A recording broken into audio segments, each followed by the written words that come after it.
할렐루야. 여러분 모두 반갑습니다. 오늘은 8월 첫 주 8월 2일 주일 예배입니다. 코로나 이후에 23번째 주일 예배를 드리게 되었습니다. 교회에 오신 우리 성도님들 반갑습니다. 또한 각 가정에서 가정 예배로 주일 예배를 드리고 있는 우리 성도님들도 모두 환영하고 또 축복합니다. 다행히 교회 모임에 대해서 정부의 통제가 조금 완화되었습니다. 그래도 우리는 방역이나 또 거리두기, 손 씻기, 마스크 착용을 철저히 해서 코로나에 걸리지 않도록 또 건강하게 생활하고 또 건강하고 은혜로운 예배 생활을 해야 할 것입니다. 오늘은 요한복음 6장 말씀을 강론하겠습니다. 오늘 설교의 제목은 떡과 물고기를 원하는 대로 주라 라는 주제로 말씀을 나누겠습니다. 저는 떡을 좋아합니다. 아주 떡이 맛이 좋습니다. 쑥떡이 특히 맛있어요. 그런데 이 떡은 오랫동안 보관을 할 수가 없습니다. 물고기도 오랫동안 보관할 수가 없습니다. 그때 다 먹어야 합니다. 그런데 우리가 가지고 있는 음식을 먹다 보면은 다 못 먹을 수가 있습니다. 남습니다. 다 먹지 못해요. 그러면 우리가 어떻게 해야 됩니까? 나눠 먹어야 합니다. 나누지 않으면 버리게 됩니다. 어떤 곳에서는 남아서 버리고 어떤 곳에서는 없어서 굶게 됩니다. 그래서 음식은 혼자 다 먹을 수가 없기 때문에 배고픈 사람과 함께 나눠 먹을 수 있는 것입니다. 이것이 기본적인 원리입니다. 떡은 배고픈 사람이 먹어야 합니다. 물고기도 배고픈 사람이 먹어야 합니다. 배가 부르면은 떡도 먹을 수가 없고 물고기도 아무리 맛있어도 먹을 수가 없습니다. 나중에 먹겠다고 혼자 챙겨두면은 막상 먹으려고 꺼내보면은 변질이 되어서 먹을 수가 없습니다. 그래서 그냥 버리게 됩니다. 요즘은 냉장고나 또 냉동고 또 이 건조기 등이 있고 기술이 또 발달해서 어느 정도 보관이 가능합니다. 그러나 예수님 당시에는 지금과 비교해 보면 보관이 어렵습니다. 예수님은 오병이어의 기적을 행하시면서 사람들이 먹고 싶은 만큼 원하는 만큼 나누어 주라고 제자들에게 말씀을 했습니다. 이 말씀을 근거로 해서 본문의 말씀의 의미를 강론을 하겠습니다.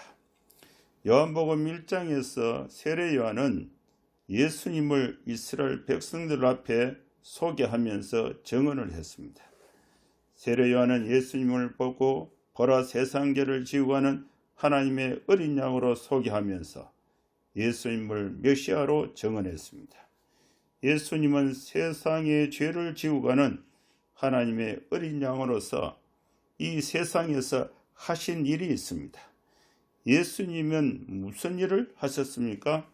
예수님은 세상에서 하나님의 어린 양으로서 또 세상 죄를 지고 가신 일이 있는데 그 일이 무엇인가? 예수님은 사람들의 죄를 사람들에게 묻지 않으시고 예수님이 대신 지고 가신 것입니다. 이것이 1장입니다. 2장에서는 요한복음 2장에서는 세상 죄를 지고 가시는 예수님이 사람들을 위해서 행하신 일이 있습니다. 그것은 예수님이 물로 포도주를 만드시는 일입니다. 갈릴리 가나에 결혼식이 있었습니다. 많은 손님들이 축하를 하기 위해서 결혼식 집에 모였습니다. 또 흥겹게 파티도 진행되는데 결혼식 음식 중에 중요한 포도주가 다 떨어졌습니다. 이때에 예수님께서 항아리에 물을 채우게 하시고 다시 떠서 하객들에게 대접하게 하셨는데 그 물이 아주 맛있는 포도주가 되게 하신 것입니다. 잔치집에서 꼭 필요한 음료로서 포도주를 충분히 마실 수 있도록 예수님이 채워주신 것입니다. 요한복음 4장에서는 세상 죄를 지고 가시는 예수님이 사람들에게 하신 일이 있는데, 그 예수님 하신 일은 신하의 아들이 중환병에 걸렸는데, 이 왕의 신하의 아들이 죽을 입장이 됐는데, 이때에 예수님께서 이 신하의 아들의 병을 고쳐주신 것입니다. 죽을 자를 살려주신 것입니다. 병에 걸려서 죽게 된 자를 살리시는 것이 세상에서 행하신 예수님의 사역이었습니다. 요한복음 5장에서는 세상 죄를 지고 가시는 예수님이 무엇을 하셨는가? 예수님은 38년 된 병자를 고쳐주셨습니다. 오래되고 중환병에 걸린 자를 살려주신 것입니다. 38년 된 병자를 살려주신 그 날이 안식일이었습니다. 그래서 이 유대인들은 안식일에는 생업활동을 하지 않았습니다.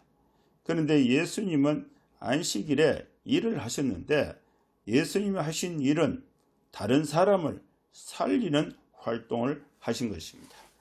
예수님은 38년 된 환자를 고쳐주셨습니다.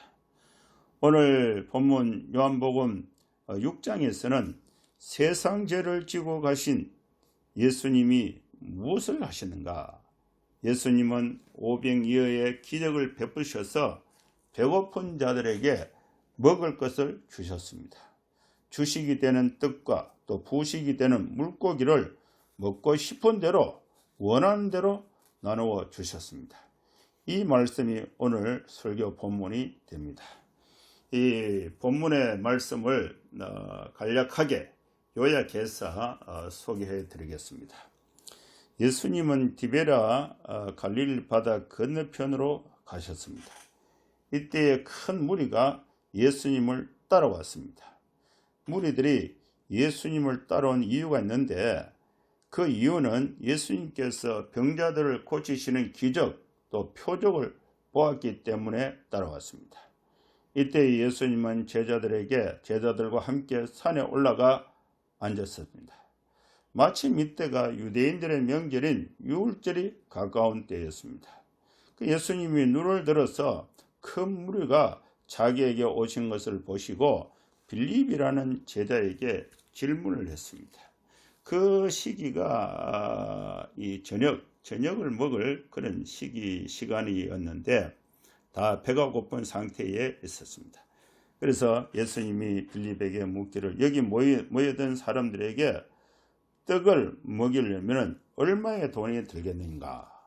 예수님이 빌립에게 질문을 한 거죠. 그 빌립은 계산을 해보고 예수님께 대답을 했습니다.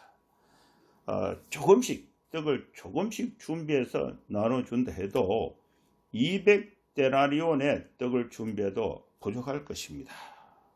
이 말은 많은 돈이 든다는 것을 강조한 말이 되는 것입니다.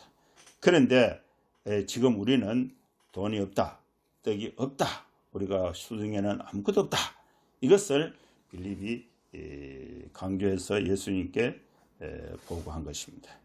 이때에 베드로의 형제인 안드레가 예수님께 상황을 보고하면서 말을 했습니다.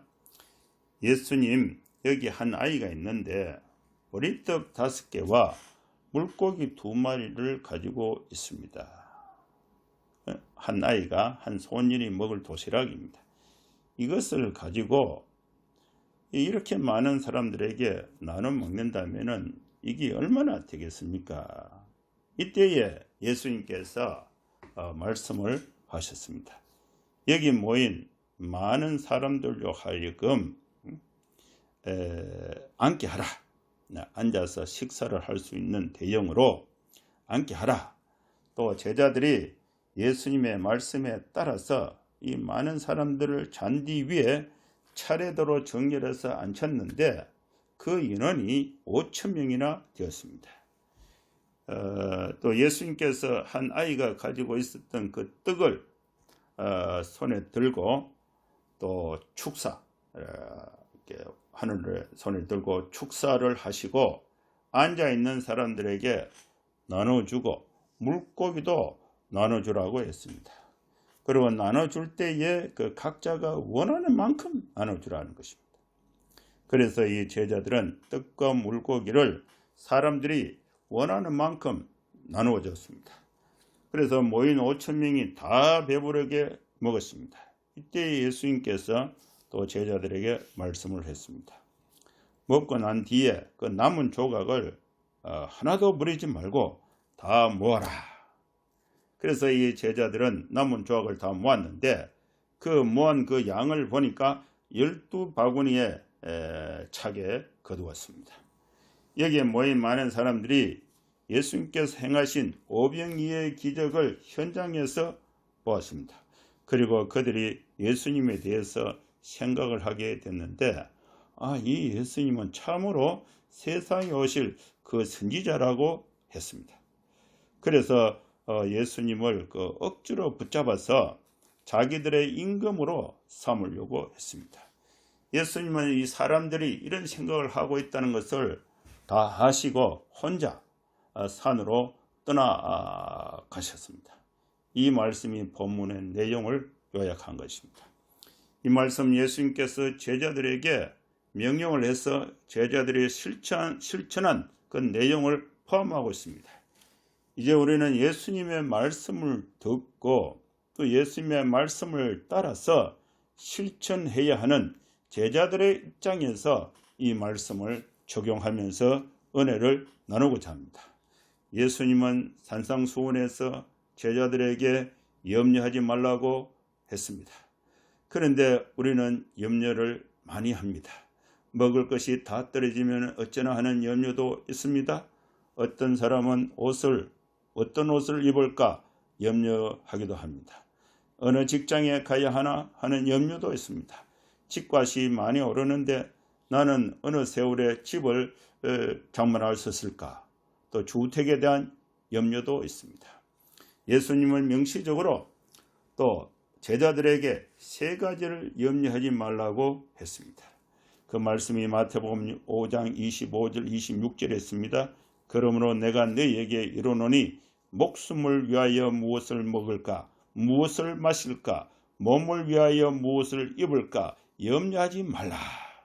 공중의 새를 보라. 심지도 않고 거두지도 않고 창고에 모아들이지도 아니하되 너희 하늘 아버지께서 기르시나니 너희는 이것들보다 귀하지 아니하냐 라고 말씀을 하셨습니다. 우리가 염려하지 말아야 할 것이 세 가지입니다. 첫째는 무엇을 먹을까 염려하지 말라. 둘째는 무엇을 마실까 염려하지 말라. 셋째는 무엇을 입을까 염려하지 말라. 왜 우리는 먹을 것에 대해서 염려하지 않을 수가 있습니까? 하나님 아버지 집에 먹을 것이 많이 있기 때문에 염려하지 않을 수가 있습니다. 그러면 우리는 이제 염려를 하지 말고 하나님의 축복을 받아서 먹을 것을 나누어주는 일을 해야 하는 것입니다.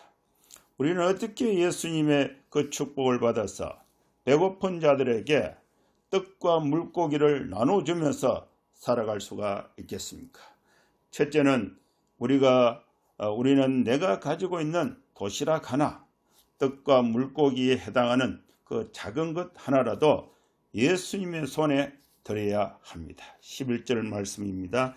예수께서 떡을 가져 축사하신 후에 앉아있는 자들에게 나눠주시고 물고기도 그렇게 그들의 원대로 주시니라. 우리가 내가 먹을 작은 도시락을 주님께 드리면은 예수님은 그것을 들고 축사를 하십니다. 그러면은 나도 배부르게 먹을 수 있고 주변에 배고픈 사람들도 다 같이 배부르게 먹을 수가 있습니다.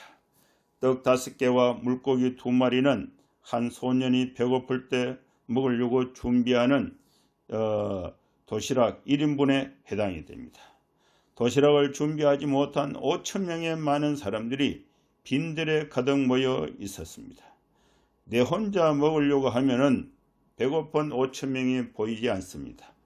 보잘것없는 한 소년이 가지고 있었던 도시락, 혼자 먹으려고 준비한 도시락이 예수님의 손에 들려졌습니다. 예수님께서 도시락을 들고 축사를 하셨습니다. 예수님의 축사는 기적을 일으켜서 5천 명이 먹을 수 있게 된 것입니다. 우리는 나에게 주신 양식을 가지고 빈들에 모여서 배고픔에 있는 무리들을 바라보고 나의 이 작은 도시락을 예수님께 드려야 합니다. 나의 도시락이 예수님의 손에 들려져야 합니다. 그러면 예수님은 축사를 하십니다. 우리는 예수님으로부터 축사를 받아야 합니다. 그리고 배고픔에 있는 자들에게 나눠줘야 합니다. 사랑하는 성도 여러분, 어떤 사람들이 많이 모으고 많이 소유해야 복이 있다고 생각하는데 성경은 그 반대를 말씀하고 있습니다. 주는 것이 받는 것보다 더 복이 있습니다. 주는 자가 복이 있습니다. 대접하는 자가 복이 있습니다. 우리는 대접을 받고자 하는 대로 남을 대접하는 삶이 되어야 할 것입니다. 그러면 하나님의 축복이 있습니다. 예수님의 축사를 받게 됩니다. 비록 작은 것이라도 주님께 드려야 합니다. 베풀고 나누고 대접을 하는 것이 곧 하나님의 손에 드리는 것입니다. 둘째로 사람들로 하여금 앉게 해야 합니다. 사람들로 하여금 식사를 할 수 있도록 자리를 정돈하고 준비하는 것입니다. 10절 말씀입니다. 예수께서 이르시되 이 사람들로 앉게 하라 하시니 그곳에 잔디가 많은지라 사람들이 앉으니 수가 5,000명쯤 되더라. 제자들은 빈들의 넓은 잔디 위에 5,000명을 식사를 할 수 있는 대형으로 앉게 했습니다. 빈들의 넓은 잔디는 예수님께서 초대하신 5,000명이 먹을 식탁이 된 것입니다. 이 말씀은 식사를 할 수 있도록 준비했다는 의미를 내포하고 있습니다. 식사 시간에는 배고픈 자를 초청해야 합니다. 빈들에 모인 무리들을 정돈해서 자리에 앉게 해야 합니다. 저는 이 캠퍼스 사역을 할 때에 배고픈 무리들, 대학생들을 봤습니다. 친구가 없어서 혼자 밥 먹는 학생들, 혼밥 78%의 대학생들입니다. 100명 중에 78명이 혼자 밥을 먹습니다. 이들에게 밥을 먹이기 위해서 빈들에 마련한 식탁에 앉을 수 있도록 초대했습니다. 그것이 바로 사랑이 있고 또 밥도 있고 국도 있고 따뜻하고 맛있는 반찬이 있는 사랑방, 국과 밥이 있는 국밥 식탁에 초대한 것입니다. 이 사랑방에서는 혼자가 아닌 형제들이 또 자매들이 함께 따뜻하게 밥을 먹을 수 있는 것입니다. 아무리 많은 학생들이 먹어도 살이 줄어들지 않고 남아 있습니다. 12강줄이 이상이 남아 있습니다. 이것이 바로 오병이의 기적이 지금도 대구 사랑방에 계속되고 있습니다. 셋째로 떡과 물고기를 나눠주는 것입니다. 원하는 만큼 나눠줘야 합니다. 배부르게 먹을 수 있도록 나눠줘야 합니다. 떡도 나눠주고 물고기도 나눠줄 수 있습니다. 우리는 스스로 기적을 일으켜서 5,000명이 먹을 떡을 만들 수는 없습니다. 우리는 기적을 일으켜서 5,000명이 먹을 물고기를 만들 수는 없습니다.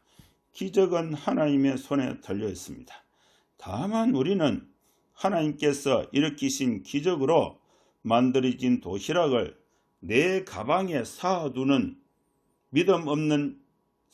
것은 믿음이 없는 행위가 됩니다. 그러면 하나님의 축복 앞에 할 수 있는 일이 있습니다. 그것은 내가 먹으려고 창고에 쌓아두는 것이 아니라 하나님께서 일으키신 그 기적을 나누어주는 것입니다. 떡을 나누어주는 것입니다. 물고기도 나누어주는 것입니다. 골고루 나누어져야 합니다. 한쪽에는 배가 부르고 한쪽에는 배가 고프게 분배하는 것은 잘못된 것입니다. 모두가 다 배부르도록 골고루 나눠줘야 합니다. 나누어 주는 것이 우리 교회가 해야 할 일입니다. 교회가 매점하거나 매석하는 것은 잘못된 것입니다. 교회가 재정을 보고할 때에 모아둔 재정이 많아서 감사할 것이 아니라 사용한 것이 많아서 감사할 수 있도록 보고할 수 있어야 하는 것입니다. 넷째는 낭비는 없어야 합니다. 12절 말씀입니다. 그들이 배부른 후에 예수께서 제자들에게 이르시되 남은 조각을 거두고 버리는 것이 없게 하라 하시므로, 예수님께서 남은 조각을 거두고 버리는 것이 없게 하라고 제자들에게 말씀했습니다. 음식을 먹는다는 것은 우리가 강건해지고 일을 할 수 있는 에너지를 가진다는 것입니다. 많이 먹는 것은 좋은 것입니다. 우리가 건강해서 힘있게 하나님의 사랑을 실천할 수 있기 때문에 그렇습니다. 봉사를 하고 남을 도울 수 있습니다. 그러나 우리가 음식을 먹을 때 낭비는 안 됩니다. 내가 적당히 먹을 만큼 먹고 그 외의 것은 다른 배고픈 사람들이 먹을 수 있도록 해야 하는 것입니다. 다섯 번째는 오병이어의 사역으로 인해서 사람들로 하여금 예수님이 세상에 오시는 메시아로 믿을 수 있도록 도와야 합니다. 이것이 우리의 사역이 됩니다. 교회가 감당해야 할 사역이 됩니다. 14절 말씀입니다. 그 사람들이 예수께서 행하신 이 표적을 보고 말하되 이는 참으로 세상에 오실 그 선지자라 하더라. 예수님은 선지자가 아닙니다. 선지자로 이해하는 것은 잘못된 것입니다. 그러나 예수님께서 병을 고치시고 물이 포도주가 되게 하고 또 오병이의 기적을 사람들이 많이 보았습니다.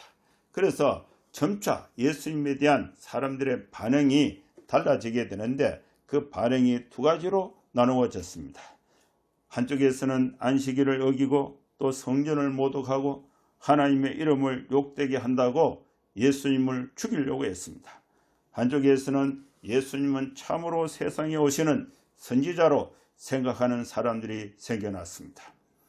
예수님은 나사렛에 사는 평범한 사람에서 하나님께서 보내신 선지자로 생각하고 또 믿게 될 만큼 관점이 바뀌게 된 것입니다.